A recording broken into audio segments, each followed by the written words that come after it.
The Art of Being Ruled. Wyndham Lewis. Original publication 1926.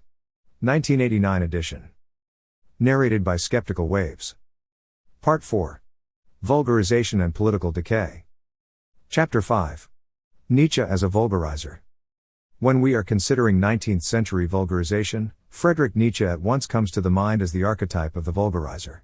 His particular vulgarization was the most flagrant of all, and certainly the strangest. For what he set out to vulgarize, the notion of aristocracy and power, was surely the most absurd, illogical, and meaningless thing that he could have chosen for that purpose. Nietzsche's lifetime saw the beginning of the heyday of the literary vulgarizer. By what elliptical and peculiar roads this vociferous showman arrived at his ends would be in itself a very interesting study. And the society in the midst of which such a proceeding was encouraged would certainly lend itself to a first-class farce. However that may be, in a frenzy of poetic zeal he alternately browbeat and implored the whole world to be aristocrats. They were naturally enchanted. Such flattery was unique in their experience of such popular events. Nietzsche, got up to represent a Polish nobleman, with a berserker wildness in his eye, advertised the secrets of the world, and sold little vials containing blue ink, which he represented as drops of authentic blue blood, to the delighted populace. They went away, swallowed his prescriptions, and felt very noble almost at once. If we consider for a few moments some of the characteristic phases of this great vulgarizer's thought, we shall get in touch with the working of the most paradoxical 19th century system. The intellectual opportunism of Nietzsche associated him with the pragmatism of the psychologists and philosophers who immediately succeeded him. The hollow, stagey, Mephistophelian laughter of his joyful wisdom was directed principally against truth. He would say, for instance, "We now know something too well, we men of knowledge, oh, how well we are learning to forget and not know as artists. And as to our future, we are not likely to be found again in the tracks of those Egyptian youths who at night make the temples unsafe, embrace statues, and would fain unveil, uncover, and put in clear light everything which for good reasons is kept concealed. No, we have got disgusted with this bad taste, this will to truth at all costs, this youthful madness in the love of truth. We are now too experienced, too serious, too joyful, too singed, too profound for that. We no longer believe that truth remains truth when the veil is withdrawn from it. We have lived long enough not to believe this. At present we regard it as a matter of propriety not to be anxious either to see everything naked, or to be present at everything, or to understand and know everything. Is it true that the good God is everywhere present? Asked a little child of her mother, I think that is indecent, a hint to philosophers. Joyful wisdom. Nietzsche's reproof could be addressed with some point to Freud, that more recent vulgarizer, for he located le bon Dieu in that very spot, and there only, which aroused the outburst of modesty that Nietzsche records. There you see Nietzsche not only unveiling truth, but attempting to drug and rape her, after having, futurist fashion, made her live. For if his words mean anything, they mean that we should seek truth by avoiding it, or flying from it. Court the lie, and we shall find the truth. But that is only another, and more or less, as presented in Joyful Wisdom, Bergson's way, as it happens. It is all extremely reminiscent of Christ's strategy of salvation and power. He who humbleth himself shall be exalted, the last shall be first, and all those precepts that could be described as the strategy of humility. So Nietzsche's fly truth and you shall find it is a stratagem only, taken literally. But the passage I have quoted above is a very dramatic incitement to a certain attitude, although it is advice, needless to say, for others, and not for the philosopher himself. He had delved far enough, and anatomized, or otherwise in any case his words would have had no meaning. Nietzsche was in fact himself, where philosophy is concerned, a sort of Christ. Under the pretense of a doctrine of aristocracism, with that attractive and snobbish label aristocracy, he went out into the highways and byways and collected together all the half-educated, anything but aristocratic, student and art-student population of Europe. There was no small attorney's son or small farmer's daughter who had been to a school where their parents had to pay, or had studied painting or music, who did not imagine themselves barons and baronesses, at least, on the spot. A few years after his dramatic exit from the stage he became the greatest popular success of any philosopher of modern times. The character of his action as a philosopher, then, was not unlike that of Christ with regard to the religious heritage of the Jews. Both threw wide open the gates, Christ those of salvation, and Nietzsche those of truth to the publicans and sinners, the barbarian strangers. And the doctrine of aristocracy arranged by Dr. Nietzsche, for Tom, Dick, and Harry, was a snobbish pill very violent in its action. Had Nietzsche cared, in the passage quoted above, to be candid, he would perhaps have added, "You poor little beast, how unlike my big blonde one, whoever you are, who are not fit to touch the hem of the garment of my goddess, truth. So go away and amuse yourself in your characteristic way. You couldn't stand the truth, in any case. It's not for the likes of you. So there's no use in your gaping around this exclusive pavilion. I can hardly support her embraces. Just look what she's done to me. So what do you suppose is likely to happen to you? Better make yourself scarce. No? Very well. It doesn't matter. Here's a permit for the holy mountain. Say the great Nietzsche gave it you, they'll let you pass. But they don't much care who you are, as a matter of fact, any more than I do. Don't forget to look off the top, the view is splendid. Be careful not to slip. It's very dangerous. It's terribly high. Try and understand the privilege of such a glimpse, and remember who it was procured you that privilege. Sotto voce, I hope the stairs are well greased. Tra-la-la. What he said instead was, oh, those Greeks. They knew how to live. For that purpose it is necessary to keep bravely to the surface, the fold and the skin, to worship appearance, to believe in forms, tones, and words, in the whole Olympus of appearance. And are we not coming back precisely to this point, we daredevils of the spirit, who have scaled the highest and most dangerous peak of contemporary thought and have looked around us from it, have looked down from it? Had Nietzsche from the first followed these instructions himself, should we ever have heard of him? Yet his advice was not wholly perfidious. For it was not unlike a miner arriving at the surface from a very deep and uncomfortable pit, and saying, ah! How pleasant the sun is! Give me the good old surface of this rotten earth. Never you go down there. Or, if you like, it was Descartes' advice to people never to read a book.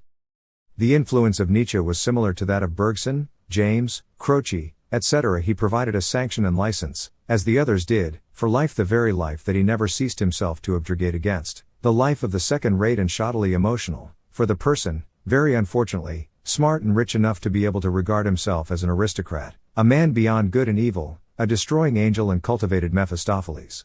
If you read the following passage carefully it will be at once apparent how that, with his particular method, came to pass. Oh, how repugnant to us now is pleasure, coarse, dull, drab pleasure, as the pleasure seekers, our cultured classes, our rich and ruling classes, usually understand it. How malignantly we now listen to the great holiday hubbub with which cultured people and city men at present allow themselves to be forced to spiritual enjoyment by art, books, and music, with the help of spirituous liquors.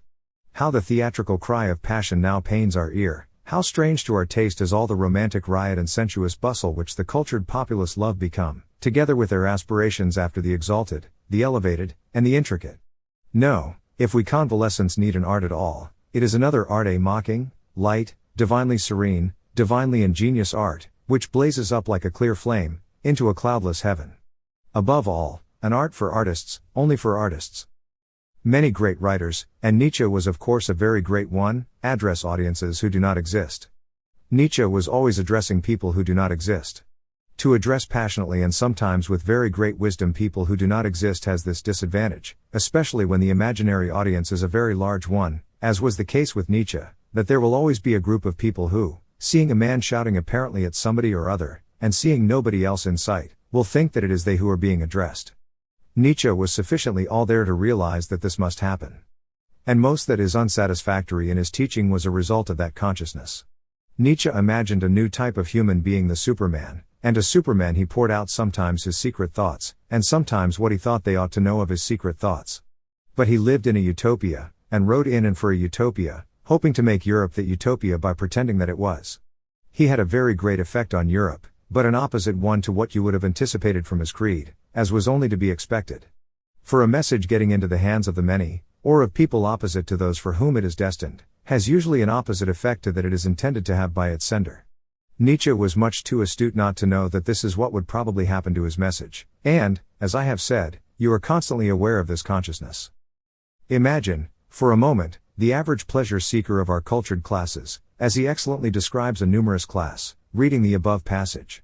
They would be very annoyed while reading about the pleasure seekers of the cultured classes and their coarse, drab, and dull pleasures. But they would have read above that after an illness you were apt to be of a much merrier disposition, more wicked, and more childish, 100 times more refined than ever before. They clap their hands ecstatically and childishly. 100 times more refined than ever before. Just think of it, though, is there so much room for improvement? In the first place, every word written would be applied to themselves, inevitably and at once. It would be they who had had the illness, they who were now convalescent, and feeling so naughty and devilish. For had they not just been in a nursing home with a nervous breakdown, for a cosmetic operation, or hemorrhoids, for a fortnight? Yes, it was extraordinary how well you felt after being ill. It was almost worth it, to feel so well. Having, with some pain, got through the part about the rich and ruling classes and their coarse, drab pleasures, and having with a gulp passed over spirituous liquors, they would arrive at we convalescents. By this time they would have completely forgotten, or absorbed, the coarse and drab. We need another art. How true. How divinely true. That's just how I feel.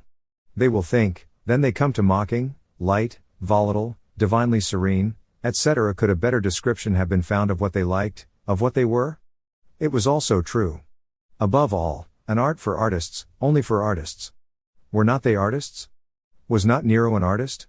Were not all people of the best stamp, except Lady this or Mrs. that, of course, artists? So it is easy to imagine them, interrupted at this point by the visit of a friend, going off and being more mocking, light, volatile, and divinely serene, all at once, than ever before. With little wistful looks, a little sad and far away, thrown in from time to time, to show that it was in reality a mask, the latest mask, or only a crust above plutonic fires. But it is in Nietzsche's will to power conception, the central feature of his thought, that we get to see most fully what it means to be a vulgarizer in such a world as his. If we wish to understand the penalty of such a function, it is there that we shall discover it. Nietzsche, like his contemporary von Hartmann, belongs to the will school, as it might be called, of which Schopenhauer was the founder. As such he was of course opposed to the evolutionism of Darwin, though very much influenced by the latter's notion of a hopeless and meaningless struggle. Nietzsche repudiated the world of positivist knowledge, which is essentially a world of disillusion and pessimism, and substituted for it a world of affirmation, his yea, and of action. What he really proposed was that people should turn their backs on the process made against illusion by the examining and cataloguing of the senses, and plunge back again into ignorance, or the world of will and of illusion. Schopenhauer's pessimism was the pessimism of thought and knowledge. Action and the will to action was necessarily paralyzed by that. So up against thought and the intellect Nietzsche wished to raise action, with all its innocent lightheartedness, ignorance, and superficiality. He was as much a believer in crude, undifferentiated action as the behaviorists of today.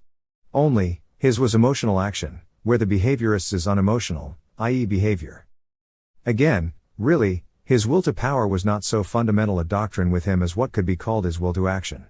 And his will to illusion was based on the theory, advanced by Lang and many near and remote philosophic predecessors, of falsification. The difference between the lyrical strategy of Nietzsche, despairing as it was, and the strategy of defeat of the mundane type, was that Nietzsche saw the surplus because, of course, he felt it in his own organism, left over from the Darwinian struggle for existence. He thought that Darwin's struggle for existence, his mechanical brand of evolutionism, was too drab, utilitarian, and spiritless a picture. There was, for him, a margin in this struggle, like Peirce's chance, which caused it to assume more the character of a struggle for something marginal and over and above to a super something. And this he described as the will to power. In this idea of a superfluity of energy, enabling the warring organism to aim beyond mere destruction, higher than equilibrium or balance of power, there was a beneficent effectiveness which was spoilt by one thing, but that a very fundamental one. Before coming to this heroical decision, he had become so used to the idea of a fierce utilitarian struggle, that what he did, or suggested that other men should do, with their superfluous, creative energy, was to go on fighting and struggling, just as though, in short, they had not been provided with a margin for play or a superfluity of energy at all. Any criticism of Nietzsche must rest on that point, that of his suggested employment and utilization of this superfluous energy to go on doing the same things that we should be doing without it. And his will requires to see this precious something over put to the same uses that many of the lowest of his helots would have put it to. He was so impregnated with the pessimism of Schopenhauer, and his health was so broken by his experiences in the Franco-Prussian War, that he could not imagine, really, the mind doing anything else with itself than what it did in post-Darwinian or Schopenhauerian pessimism, to just go on contemplating the horrors of existence. And in reality the will to enjoy was dead in Nietzsche, much as he clamored for Latin lightheartedness. He had plenty of will left, only, it was will to struggle merely, not will to live. Fine artist as he was, he passed his life in a nightmare, and was, I think, unable to benefit by his own falsification theory. Schopenhauer probably was a wiser man, and came to better terms with life than Nietzsche did. The average, worldly man does not, on the other hand, get beyond the conception of the struggle for existence. He has no creative surplus at all. His strategy is as much a state of war as was Nietzsche's will to power. But with him it is a defensive war, and he is only aggressively cunning, not in the heroic dangerous fashion suggested by Nietzsche. He disposes his forces very prudently and strategically. He is by nature what is called pessimistic, he sees nothing but defeat, in the sense of horror and struggle. This bloody struggle he is determined to subsist in the midst of, and yet keep it at a distance. He outwardly, like Nietzsche, has a powerfully developed falsification theory and will to illusion. Only, naturally, he is much more successful in the use of it than Nietzsche could be. He is, in short, that person disliked by Nietzsche to such a great extent, the cynic against whom he directed such eloquent invective. Of his power complex, as the Freudian would call it, and his bellicose dogma, I shall leave the discussion until at a later stage I return to these questions.